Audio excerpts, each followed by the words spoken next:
The worst mistakes in my life always started with me trying to help someone. Rain hammered against the windshield of my ambulance hard enough to blur the streetlights into streaks of gold and white across the empty Brooklyn roads. It was 3:17 in the morning, 12 hours into a shift that was supposed to end 2 hours ago, and my coffee had gone cold sometime before midnight. My shoulders ached. My eyes burned.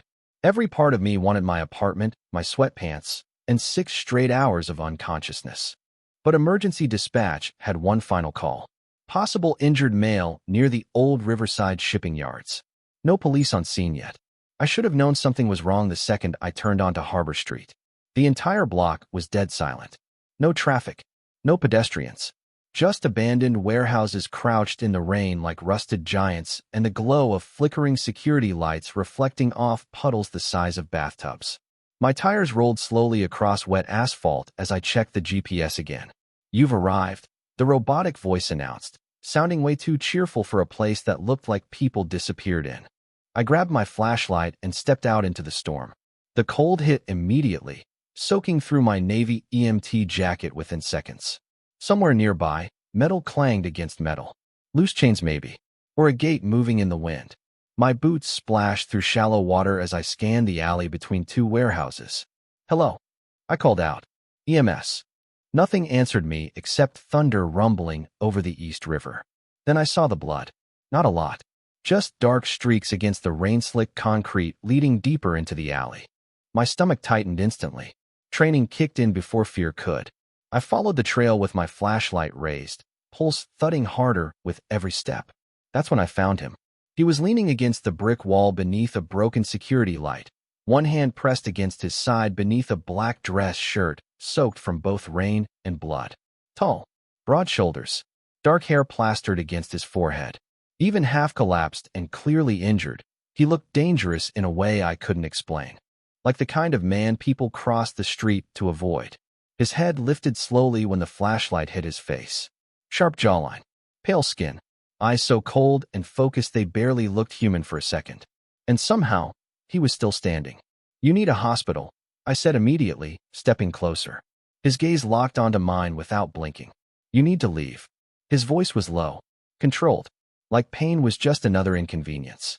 I crouched beside him anyway, reaching for my med kit. "Yeah, that's not happening." The corner of his mouth twitched slightly, though it sure wasn't a smile.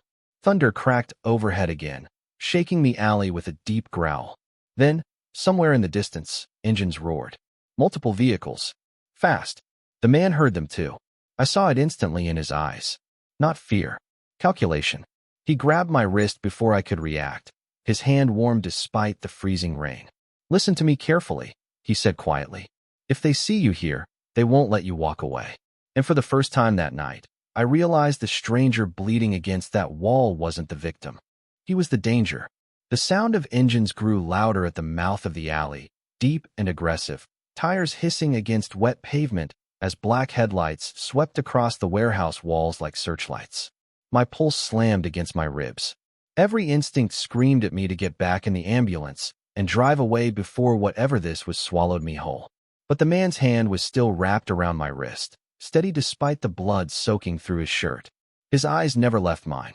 Cold, focused, completely awake. "How bad are you hurt?" I whispered, already pulling open my med kit with shaking fingers. He glanced toward the street instead of answering. "You are not listening to me. And you are losing blood," I shot back. "So we both have problems." For half a second, something unreadable crossed his face. Surprise maybe. Like people did not usually talk back to him. The engine stopped suddenly outside the alley. Doors opened. Heavy footsteps hit the pavement. I froze. The stranger slowly released my wrist and straightened away from the wall, even though I could tell staying upright was costing him effort. Rain slid down his face in silver streaks beneath the broken security light. Somewhere nearby, a car door slammed hard enough to echo through the empty block. "Split up," a distant male voice called. "He is still here." My stomach dropped. Oh God. They were hunting him. I should have walked away right then. Called the police. Waited for backup like protocol demanded. Instead, I looked at the blood spreading beneath his hand and saw a patient, not a threat. That was my first mistake. "Can you walk?" I asked quietly. His eyes narrowed slightly. "Why?" Because my ambulance is around the corner. Thunder cracked overhead again, drowning out the silence between us. Then another flashlight beam swept across the entrance of the alley. Too close. The stranger stepped toward me instantly, one hand moving to the small of my back with controlled urgency. "Move," he said under his breath. We slipped deeper between the warehouses just as two men in dark jackets appeared at the far end of the alley. I could barely breathe. My soaked sneakers splashed through puddles as I guided him behind a rusted loading container near the back lot. The rain covered most of the noise, but my heartbeat sounded loud enough to give us away anyway. "Stay here," I whispered. He caught my arm before I could move. "Claire." Hearing my name in his voice made my skin go cold. I had never told him my name. "How do you know that?" For the first time, he looked almost irritated. "Your jacket." I glanced down at the stitched EMT patch over my chest and nearly laughed from the adrenaline flooding my system. "Right. Of course." Another flashlight beam swept across the alley entrance. "Closer now." One of the men spoke into a radio. "Vehicle is still here. He cannot be far." The stranger's jaw tightened slightly. Then he looked directly at me. "If they find you helping me, they will assume you belong to me. I do not even know who you are." His expression darkened in a way that felt dangerous even in the rain. "Exactly." I swallowed hard, then grabbed his arm before I could think better of it. "Come on." We moved quickly through the back lot toward the ambulance parked beside the chain-link fence. Every second felt stolen. Every shadow looked alive. I yanked open the rear doors and climbed inside first, dragging equipment bags aside to make space. "Get in." He hesitated, like accepting help cost him something. Then another shout echoed from the alley behind us. That made the decision for him. He climbed inside the ambulance just as I slammed the doors shut. The small interior filled with the sound of both of us breathing hard in the dark. And somehow, that felt even more dangerous than the men outside. The rain drummed against the roof of the ambulance so hard it sounded like fists pounding metal. Inside, the small space felt too warm, too tight, charged with something heavy I could not explain. I stood frozen near the rear doors, chest rising too fast, while the stranger sat on the bench seat beneath the dim emergency light with blood staining the black fabric of his shirt. Up close, he looked even more dangerous somehow. Not because of the injury, because of how calm he was. Most patients in shock panicked. They asked questions. They talked too much. This man barely moved. His eyes tracked every sound outside like he was calculating exits, threats, timing. Like survival was instinct instead of fear. Another pair of headlights swept across the ambulance windows from outside. My breath caught immediately. The stranger reached out without warning and pulled me down beside him just as voices passed near the vehicle. My shoulder slammed lightly against his chest. Warm. Solid. His hand covered my mouth before I could gasp. "Quiet," he whispered. The word brushed against my ear low and controlled, sending a strange chill down my spine. We stayed perfectly still while footsteps circled outside. I could hear muffled voices through the rain. "Check the loading docks." "Nothing over here." "Boss said he is alive." "Boss." The word landed wrong in my stomach for reasons I could not explain. The stranger beside me did not react at all. Not fear. Not tension. Nothing. That scared me more than the voices outside. After another minute, the footsteps faded back toward the street. I let out a shaky breath the second his hand moved away from my face. "You could at least warn people before doing that," I whispered. "You were breathing loud enough to get us both killed." I stared at him in disbelief. "Wow, you really do not know how to say thank you." For the first time, I saw the faintest flicker of amusement touch his expression. Barely there. Gone almost immediately. But it changed something in the air between us. I grabbed gauze from the medical cabinet and knelt in front of him before my nerves could stop me. "Move your hand." "No, you are bleeding through your shirt." I noticed. "Congratulations. Now let me help." His eyes locked onto mine again. Sharp gray-blue under the dim light. Assessing me the way people studied storms before deciding whether to run. Slowly, he removed his hand from his side. Blood soaked through the fabric near his ribs, though the wound itself looked more like a deep graze than anything fatal. Thank God. I cleaned the injury carefully while thunder rattled somewhere over the river. He never flinched once. Not even when I pressed fresh gauze against the cut. "You always ignore self-preservation like this?" he asked quietly. "Occupational hazard."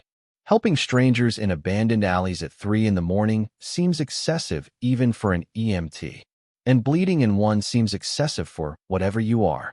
Another silence stretched between us. Then he leaned back slightly against the wall of the ambulance, eyes never leaving my face. Damien. I blinked. What?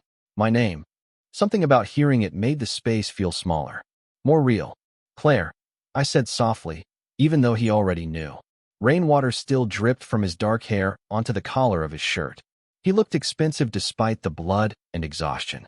Like someone who belonged in penthouses and black cars instead of hiding in the back of an ambulance with me. My phone suddenly buzzed in my pocket, making both of us tense instantly. Dispatch. I answered quickly, keeping my voice low. Unit 12. Claire. Where are you? My supervisor snapped through the speaker. Police are responding to reports of armed men near Riverside. Get out of there immediately. My stomach tightened. Armed men. I looked up slowly at Damien. He was already watching me. Calm. Silent. Dangerous. Then red and blue lights flashed across the ambulance windows from somewhere outside. And Damien's entire expression changed.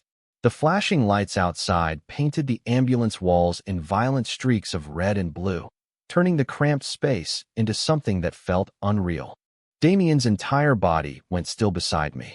Not nervous, not panicked, focused, like a wolf hearing hunters move through the dark. I lowered my phone slowly after dispatch disconnected, my pulse climbing all over again. The police are here, I whispered. Good, Damien said immediately. The answer caught me off guard. Good. His eyes lifted toward the back doors. Those are not police lights. A cold knot formed in my stomach. Before I could ask what he meant, headlights swept across the ambulance windows again. Too many. Large vehicles. Engines idling heavy and low outside the warehouse lot. Damien stood abruptly despite the injury at his side, one hand bracing against the metal cabinet for balance.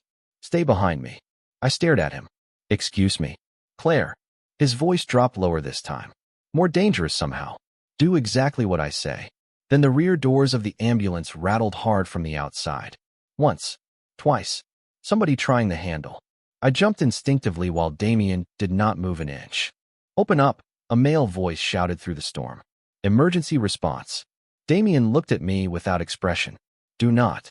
Every survival instinct I had screamed at me to obey authority, open the doors, explain everything, let real law enforcement take over.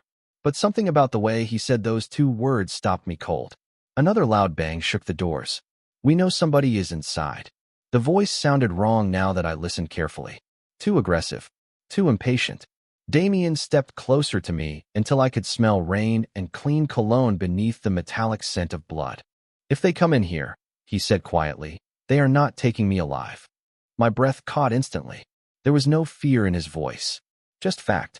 Before I could respond, another set of headlights suddenly turned into the lot outside.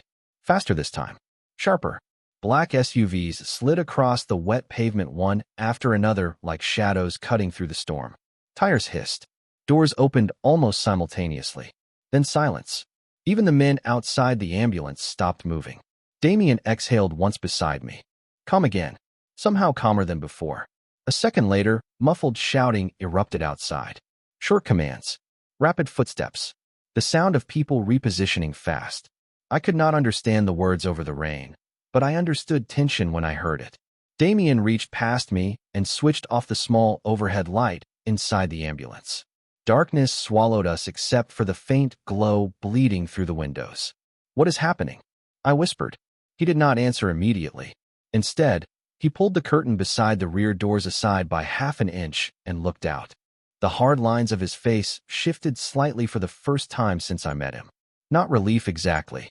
Something closer to control returning. Then someone knocked against the ambulance doors. 3 slow knocks. Deliberate. Respectful. Completely different from before. Damien finally opened the latch himself. Cold rain and city noise rushed inside instantly. A man in a black suit stood outside, holding an umbrella despite the storm. Mid-40s maybe. Silver at his temples. Sharp Italian features. The second he saw Damien, his shoulders visibly relaxed. Boss, he said quietly. We found you. My entire body went numb. Boss. The word echoed through my head louder than the thunder outside. I looked past the man and saw at least 6 more men surrounding the lot in dark suits and long black coats. Disciplined, armed, watching everything. Not one of them looked surprised to see Damien alive. They looked terrified of disappointing him. Slowly, Damien stepped out of the ambulance into the rain like he belonged there. Like the entire city belonged to him. Every man outside straightened immediately the second he appeared. And standing there beneath the flashing headlights and storm clouds, blood on his shirt and power in every step, he no longer looked like a stranger I had saved in an alley. He looked exactly like the kind of man people warned their daughters about on the evening news.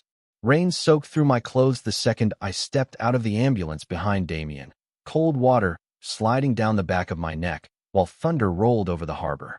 The men surrounding the lot barely glanced at me.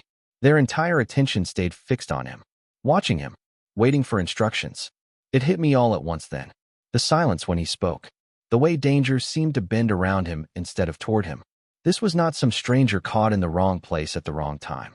This man was the center of whatever terrifying thing I had walked into tonight. Damien took the umbrella from the older man beside him without looking away from the dark warehouse across the street. "How many?" he asked calmly. "6 confirmed," the silver-haired man answered. "Possibly more watching from outside the district." Damien nodded once like they were discussing weather instead of people hunting him through Brooklyn at 3 in the morning. Then his eyes shifted toward me over his shoulder. "Claire." Hearing my name in that low voice sent another uneasy chill through me. "You need to leave now." I stared at him in disbelief. "Leave?" I repeated. "I almost got chased through a shipping yard because of you." "Exactly." Rain dripped from his dark hair onto the collar of his black shirt as he stepped closer. Even injured, he carried himself with the kind of confidence that made everyone else move automatically around him. "You were seen helping me," he said quietly. "That makes you a problem now." "For who?" His expression hardened slightly. "For everyone." The answer did not help my panic. Somewhere behind us, one of the men spoke urgently into an earpiece while headlights continued moving along the far street. Damien barely acknowledged any of it. It was like chaos obeyed him instead of threatening him. The silver-haired man suddenly looked toward me more carefully. "Boss," he said cautiously, "does she know?" Damien held my gaze for one long second. No, the older man looked relieved. I was not. "Know what?" Neither of them answered immediately. Then Damien reached into the inside pocket of his soaked jacket and handed me a black leather wallet. "Mine." I blinked in confusion before realizing I must have dropped it inside the ambulance earlier. "You should be more careful with personal information," he said. I opened it automatically, checking my driver's license and EMT identification. Everything was there. But tucked behind my license was a folded newspaper clipping I had never seen before. My stomach tightened as I unfolded it beneath the flashing headlights. A photograph stared back at me from the page. Damien, clean suit, cold eyes, standing beside a courthouse surrounded by reporters. The headline underneath made my blood turn to ice. Moretti crime family linked to waterfront investigation. I looked up at him slowly, heart pounding so hard it hurt. "Moretti," I whispered. The name felt heavy in my mouth. Familiar. Every New Yorker knew that name. Rumors. Headlines. Stories whispered late at night about judges disappearing, politicians getting nervous, entire neighborhoods changing ownership overnight. I had spent 30 minutes patching up one of the most feared men in the city. Damien watched realization spread across my face without blinking. No apology. No denial. "You are a mafia boss." The words barely came out above the rain. Some of the men nearby shifted slightly at hearing it spoken aloud. Damien did not react at all. "People like using dramatic titles," he said evenly. I laughed once in disbelief. "Sharp. Nervous. Oh, that is your issue with the sentence." For the first time, the corner of his mouth moved again. Not warmth. Something darker. More dangerous. Then his eyes drifted past me toward the empty street behind the ambulance. The entire expression disappeared instantly. "Get her out of here," he ordered quietly. Every man around us straightened at once. And that was the exact moment I realized nobody in that storm was more dangerous than the man trying to protect me from it. The rain finally started easing as dawn crept slowly over the harbor, turning the clouds above Brooklyn into a dull shade of gray. I stood beside the ambulance, clutching my soaked jacket tighter around myself, while Damien's men moved through the shipping yard with quiet efficiency. Nobody raised their voice. Nobody panicked. They just obeyed him. That terrified me more than shouting ever could. One of the black SUVs pulled closer to the curb, engine humming softly beneath the fading storm. The silver-haired man opened the rear passenger door and looked toward me politely.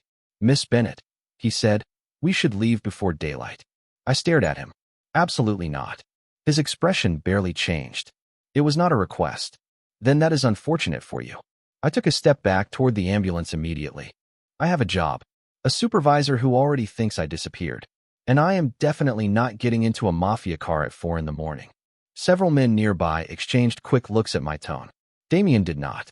He stood near the edge of the lot, speaking quietly into a phone, rainwater still darkening the shoulders of his black coat.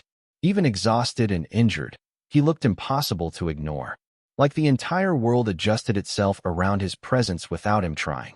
The silver-haired man sighed softly. "You do not understand the situation." "No," I snapped. "Apparently I really do not." I turned toward Damien before I could lose my nerve completely. "You said I should leave, remember? So I am leaving." His conversation ended instantly. Slowly, he looked at me across the wet pavement. Those cold gray-blue eyes locked onto mine with terrifying focus. "Claire." Just hearing my name in his voice made my pulse stumble again. "The men who were looking for me tonight saw your ambulance." He stepped closer, calm and controlled like always. "They know someone helped me disappear before my people arrived. That does not mean they know me. It means they will try." The quiet certainty in his tone drained the heat from my anger. Somewhere in the distance, a ferry horn echoed across the river. Dawn light reflected off puddles around us like broken glass. "You think they are going to come after me?" I asked softly. Damien did not answer immediately. That was answer enough. My stomach twisted hard. I did not ask for any of this. "I know." The words came lower this time, almost gentle, which somehow made everything worse. "Then let me go home." His jaw tightened slightly. "Home is the first place they will look."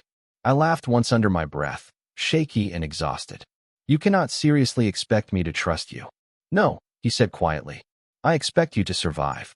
Silence settled heavily between us. The harbor smelled like rain, gasoline, and salt water. One of the men opened an umbrella over Damien automatically when another light drizzle began.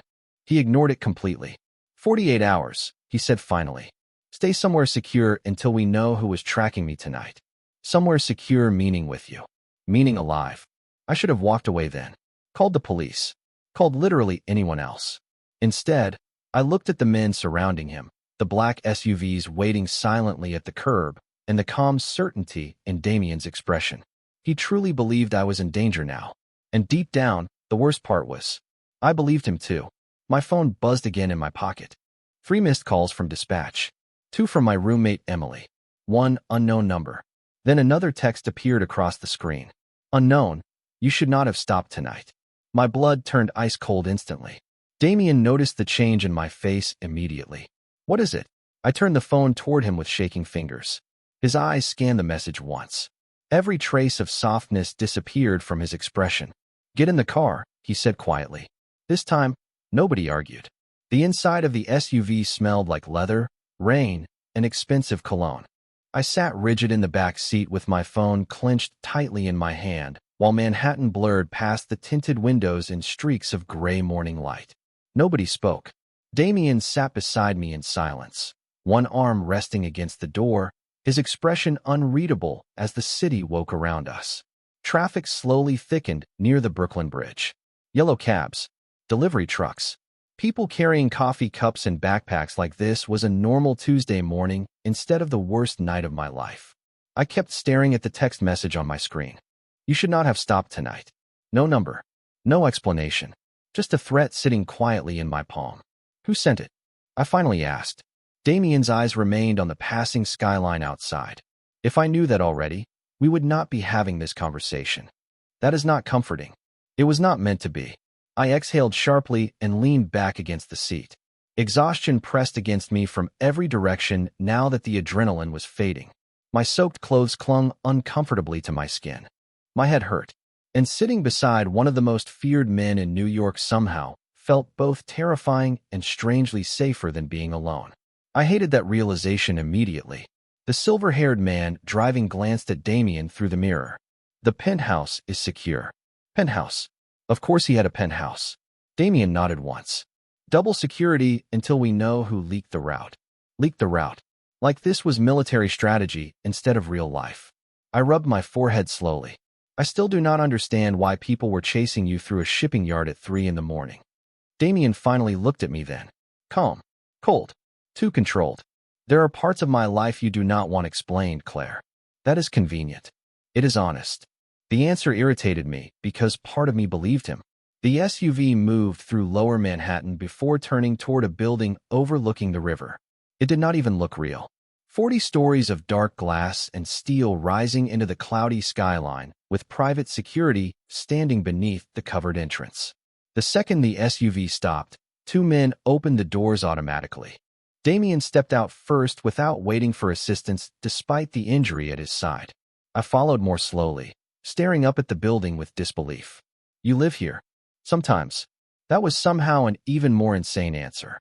Inside, the lobby looked quieter than most luxury hotels I had seen on television. Marble floors, gold lighting, fresh white flowers arranged near the elevators. Nobody looked surprised to see Damien walk in soaked with blood on his shirt. That terrified me all over again. The concierge lowered his eyes immediately. Security guards straightened. A woman near the elevators practically moved out of his path without thinking. Power followed him everywhere. Silent. Immediate. Automatic.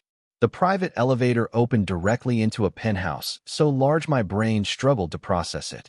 Floor-to-ceiling windows overlooked the river. Dark wood floors reflected the pale morning light.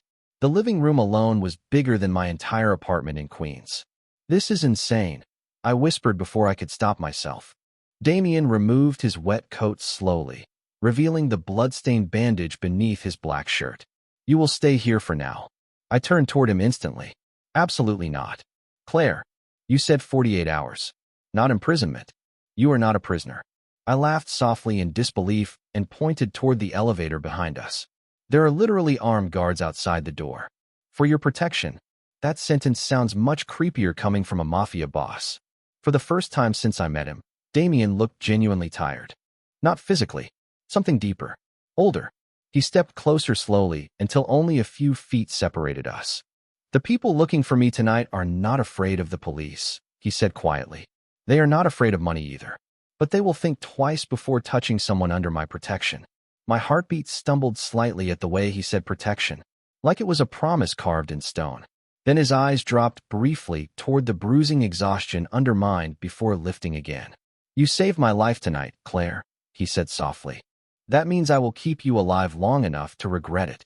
Sleep should have been impossible.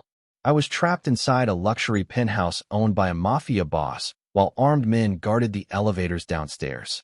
And yet sometime after sunrise, exhaustion dragged me under anyway. I woke up hours later disoriented and tangled in blankets that felt softer than anything I had ever owned. For one peaceful second, I forgot where I was. Then I saw the Manhattan skyline stretching beyond the floor-to-ceiling windows, and reality slammed back into me. My EMT jacket hung neatly over a chair near the bedroom door. Somebody had cleaned the blood from the sleeve. Fresh clothes sat folded beside it with a small note written in sharp black ink. Dry clothes. Eat something. The handwriting somehow looked exactly like Damien sounded. Controlled. Precise. Irritatingly calm. I changed quickly into the oversized gray sweater and black leggings left for me, then opened the bedroom door cautiously. The penthouse was quiet except for distant city noise drifting through hidden speakers and the faint sound of someone speaking downstairs. I followed the voices carefully until I reached the massive kitchen overlooking the river. Damien stood near the counter with the silver-haired man from before, both speaking low enough that I only caught fragments. Inside the Port Authority, somebody informed them early. Find the leak before tonight. Damien noticed me instantly before I could retreat. His eyes lifted from the conversation and settled on me with that same unnerving focus that always made me feel studied. You are awake. Clearly. The older man turned politely. Miss Bennett, please stop saying my last name like I am testifying before Congress. Something almost amused flickered across Damien's expression again before disappearing. The silver-haired man extended a hand toward me. Victor Russo. I hesitated before shaking it. His grip was warm, and surprisingly gentle. Claire, you already know that, Victor said dryly. Everyone in this building already knows that. I blinked at him. That is somehow not comforting either. Damien moved toward the espresso machine without another word.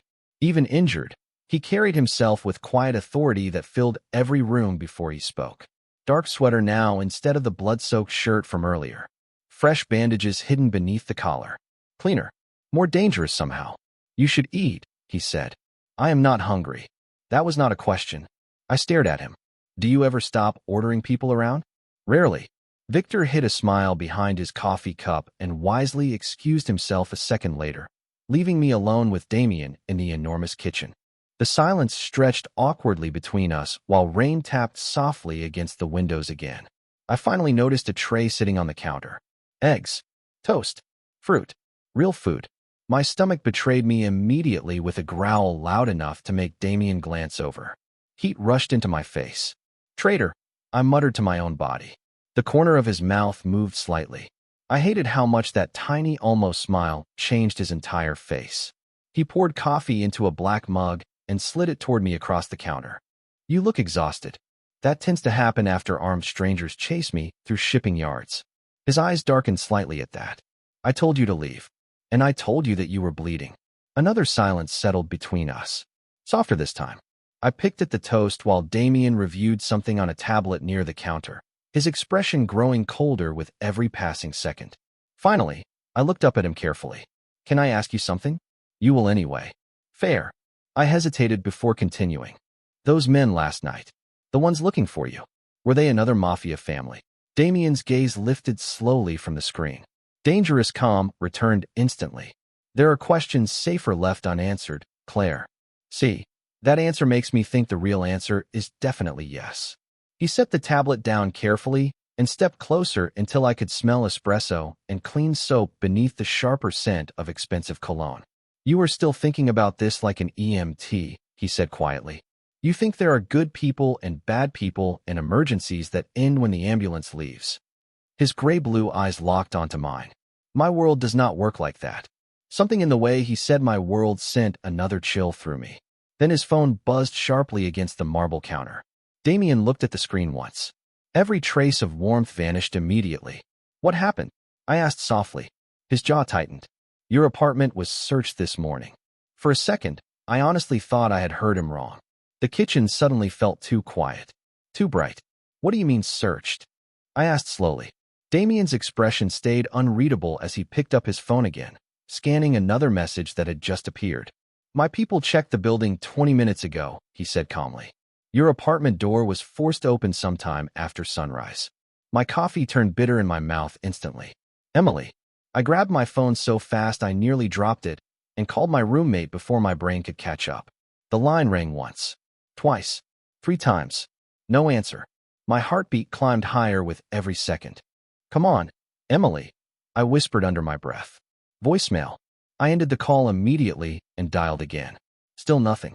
Damien watched me quietly from across the marble counter, every line of his body controlled while panic slowly crawled through mine. She always answers, I said quickly. Even at work. Even asleep. She always answers me. Victor already sent someone to check the hospital where she works. Why would somebody search my apartment? The question came out sharper than I intended. I am an EMT from Queens, not some witness in a crime movie. Damien's gaze darkened slightly. You saw me before my men arrived. That does not explain this. In my world, he said quietly, people do not take chances. The words settled heavily between us. I looked away first, trying to breathe normally while the skyline outside blurred behind rain-streaked windows. None of this felt real anymore. Yesterday morning, I had been arguing with insurance billing over ambulance repair paperwork. Now armed men were apparently breaking into my apartment because I tried to save someone bleeding in an alley. I rubbed my hands over my face hard enough to hurt. This is insane. Yes. The calm agreement almost made me laugh. Almost. My phone buzzed again. This time it was Emily. Relief hit me so hard my knees nearly gave out. Emily, I answered immediately. Oh my God, where are you? Claire. Her voice sounded shaky and breathless through the speaker. There were men here this morning. They asked about you. I slid straight down my spine. Damien's eyes sharpened the second He heard her panic through the phone. Were you hurt? I asked quickly. No, but they knew your name. They knew you worked nights. Claire, who are these people? I closed my eyes briefly. I had absolutely no idea how to answer that question anymore. Emily kept talking fast. The police came after the building manager called them, but the guys were already gone. They said maybe it was robbery, but nothing was taken. Not robbery. We both knew it. Listen to me carefully, I said softly. Go stay with your sister in Jersey for a couple days. What? What? Because apparently my life exploded overnight. Because I accidentally saved a mafia boss in the ring. Because somebody dangerous now knew where I lived. Please, Emily. Silence stretched for a second before she sighed shakily. Okay, but you were scaring me. I know. After the call ended, I lowered the phone slowly. My hands would not stop trembling now no matter how tightly I curled them into fists.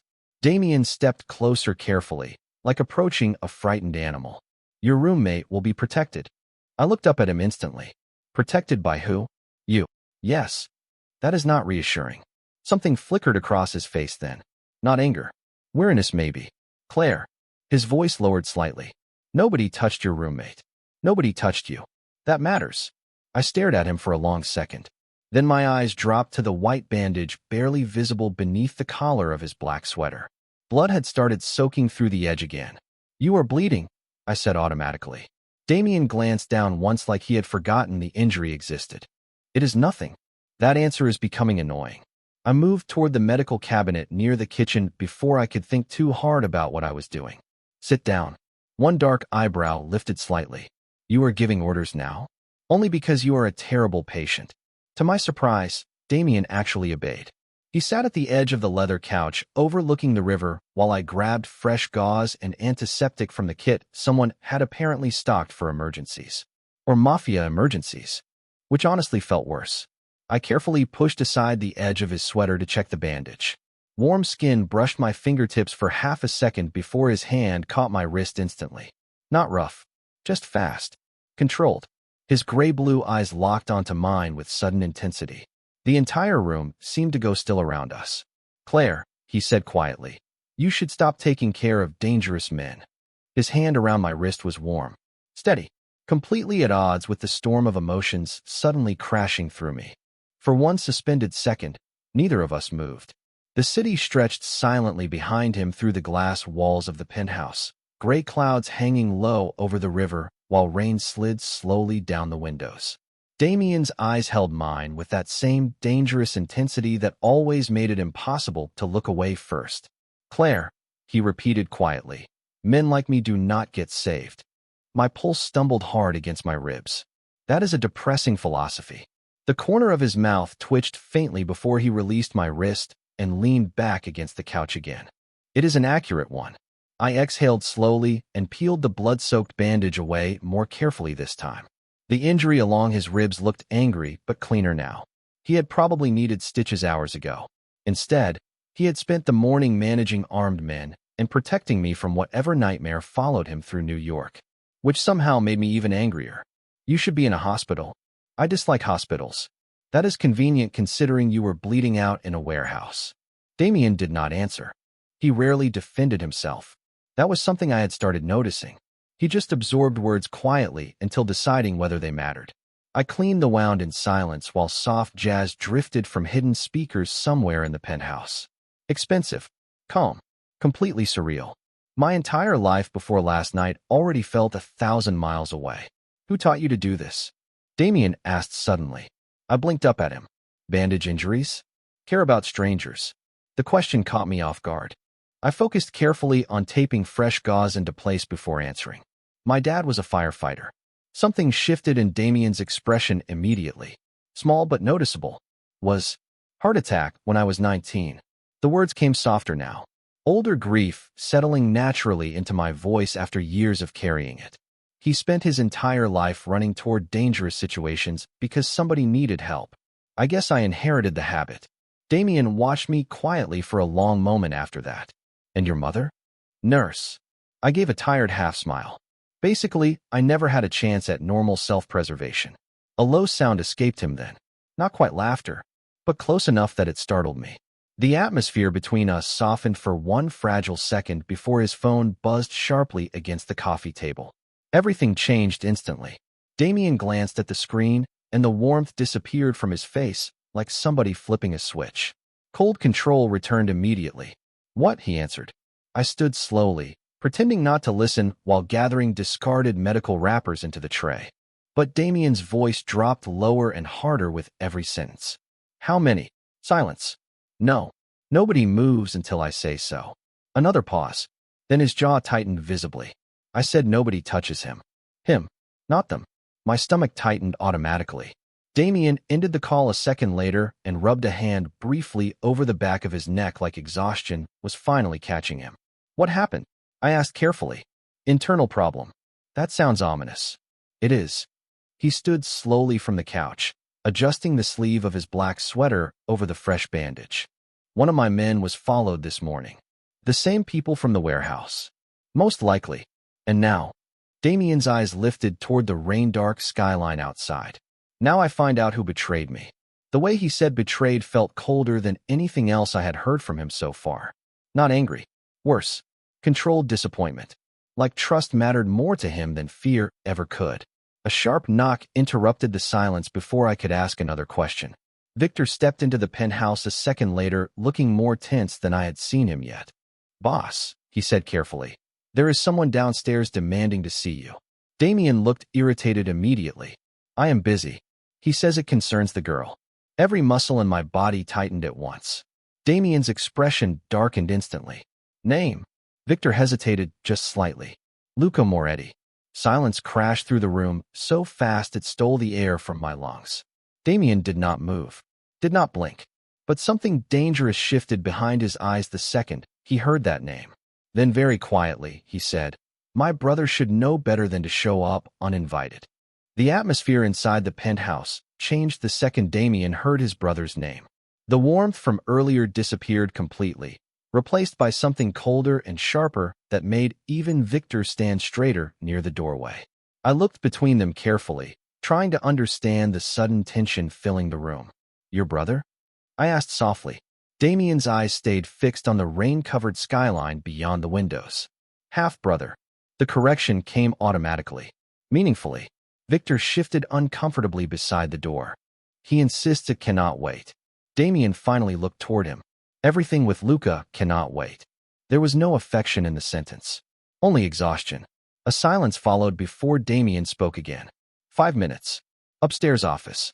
Victor nodded immediately and disappeared back toward the elevator. The second he left, I crossed my arms tighter over the oversized sweater and looked at Damien carefully. Should I be worried? Yes. At least he was honest.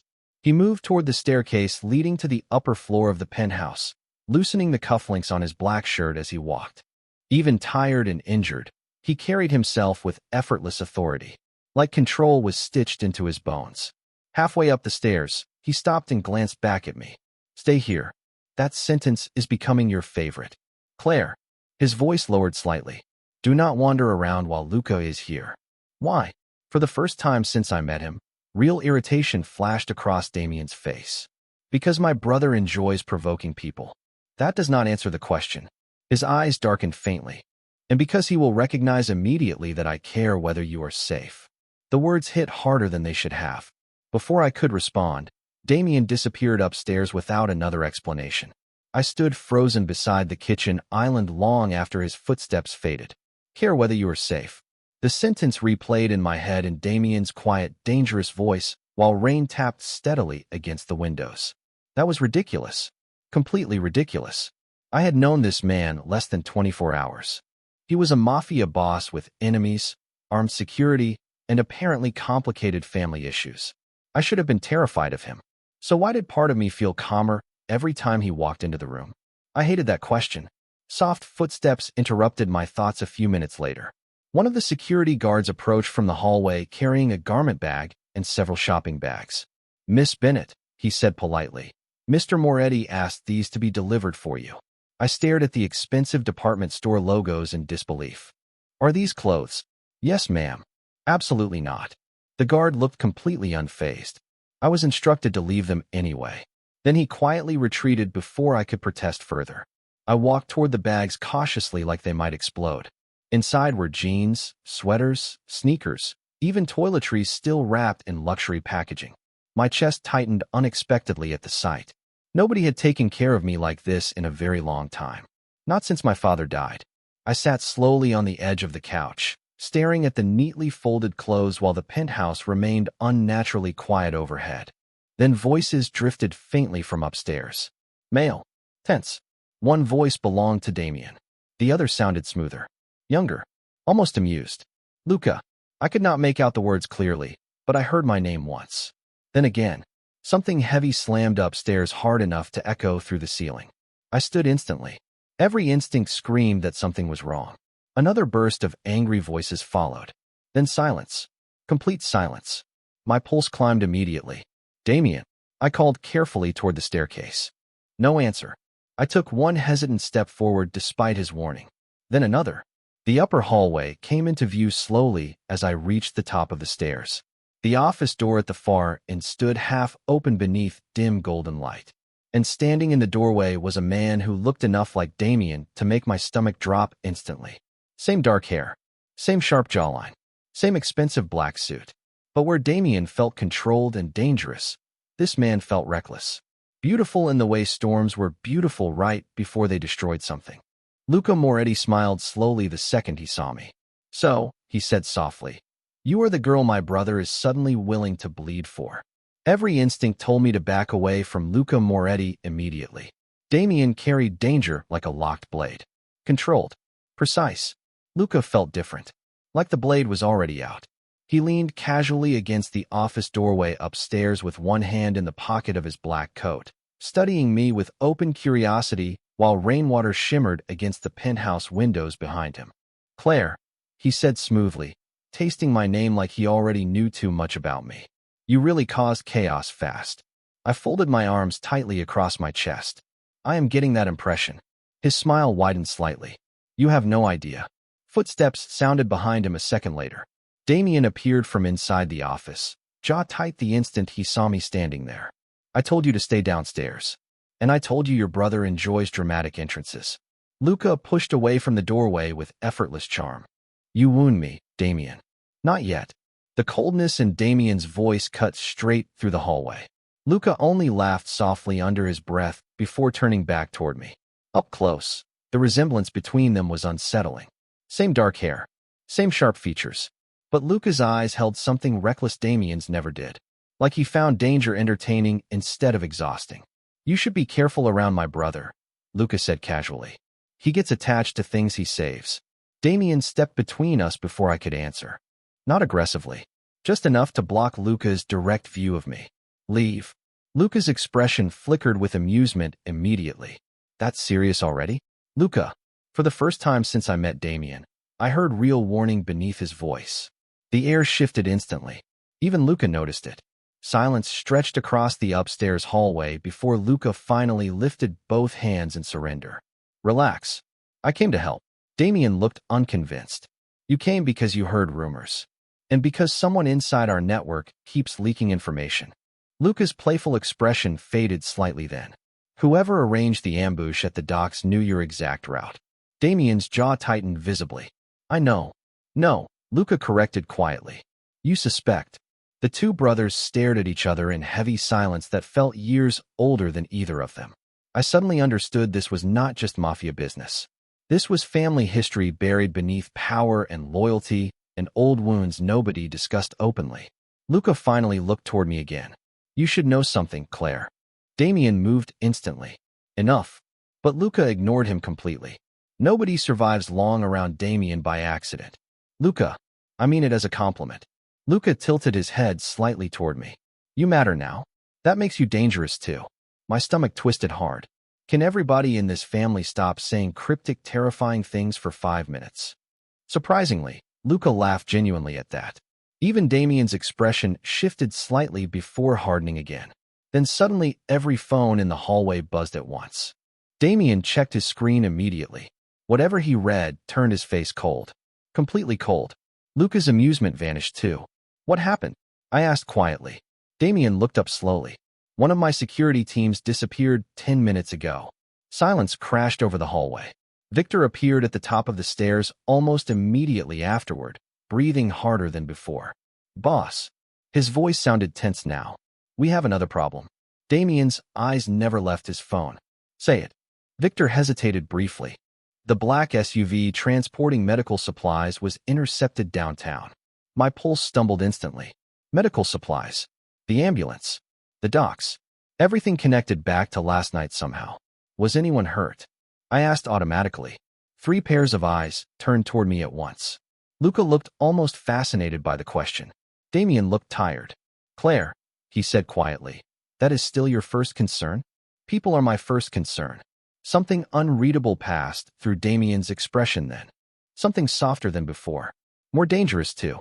Luca noticed it instantly. I could tell by the way his attention sharpened between us. Then another message appeared on Damien's screen. His entire body went still reading it. Completely still. "What?" Luca asked carefully. Damien lifted his eyes slowly toward me. "Someone just tried to access the security floor downstairs," he said quietly. "Using your name." The hallway suddenly felt too small to breathe in.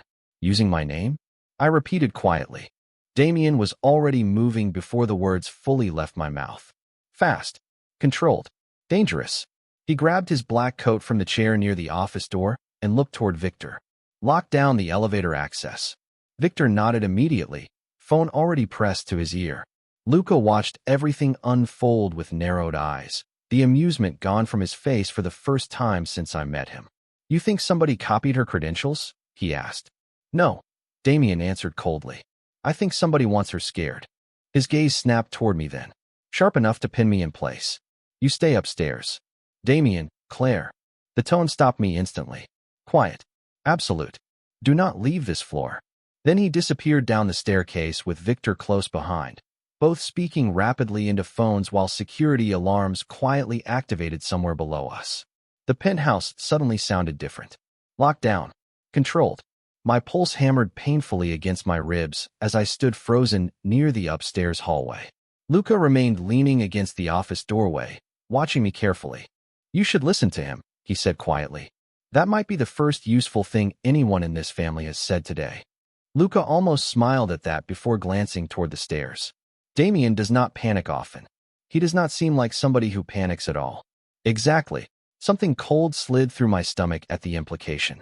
Downstairs, muffled voices echoed sharply through the penthouse, followed by the sound of multiple footsteps moving quickly across marble floors. I wrapped my arms tightly around myself, suddenly aware of how vulnerable I actually was here. Trapped 40 stories above Manhattan in a world I did not understand. Luca studied me for another long second before speaking again. "You know what the strangest part is? I have a feeling you are going to tell me anyway." His expression softened slightly. "Damien was supposed to leave New York last night." I blinked. "What?" "Private airfield in Jersey. Security convoy. Everything arranged." Luca folded his arms loosely across his chest. Then he disappeared before the convoy arrived. My mind raced backward instantly. The warehouse. The rain. The blood. Because of the ambush. "No," Luca corrected quietly. "Because he turned around." I stared at him in confusion. "I do not understand." Luca's eyes drifted briefly toward the city skyline beyond the windows. "Neither do I." Before I could ask another question, the penthouse lights flickered once. Then again. My breath caught instantly. Somewhere downstairs, alarms suddenly erupted loud enough to shake the walls. Luca's expression changed immediately. "That is not good." The emergency lights switched on a second later, washing the upstairs hallway in dim red light. My heartbeat slammed painfully against my chest as voices shouted below us. Then a gunshot echoed faintly from somewhere far beneath the building. I froze. Luca moved instantly toward the staircase. Every trace of carelessness gone now. "Stay here." "Absolutely not." He looked back at me sharply. "Claire, listen carefully. If Damien tells you to run later, you run." The seriousness in his voice terrified me more than the alarms. Another burst of shouting echoed below us, followed by crashing glass somewhere downstairs. Then suddenly Damien appeared at the top of the staircase, breathing harder than before, one hand pressed against the fresh bandage beneath his coat. His eyes found me immediately. Relief flashed across his face so quickly I almost thought I imagined it. "We are leaving," he said. "Now." "What happened?" I asked. Damien crossed the hallway toward me fast enough that I instinctively stepped backward. Someone inside security opened the lower entrance, he said coldly. This entire building is compromised. Lucas swore quietly under his breath beside us. Damien ignored him completely. His entire focus stayed fixed on me as he reached for my hand. Warm fingers closed tightly around mine without hesitation. Claire. His voice dropped lower then. More personal. More honest than I had ever heard it. I need you to trust me for the next 5 minutes. My pulse stumbled hard at the look in his eyes. Not fear for himself. Fear for me. Real fear. Somewhere below us, another alarm screamed through the building while the city lights flickered against the storm-dark windows. But all I could focus on was Damien's hand gripping mine, like letting go was not an option anymore. And for the first time since this nightmare began, I realized something terrifying. The man I tried to save that night in the rain was never truly the one in danger. I was.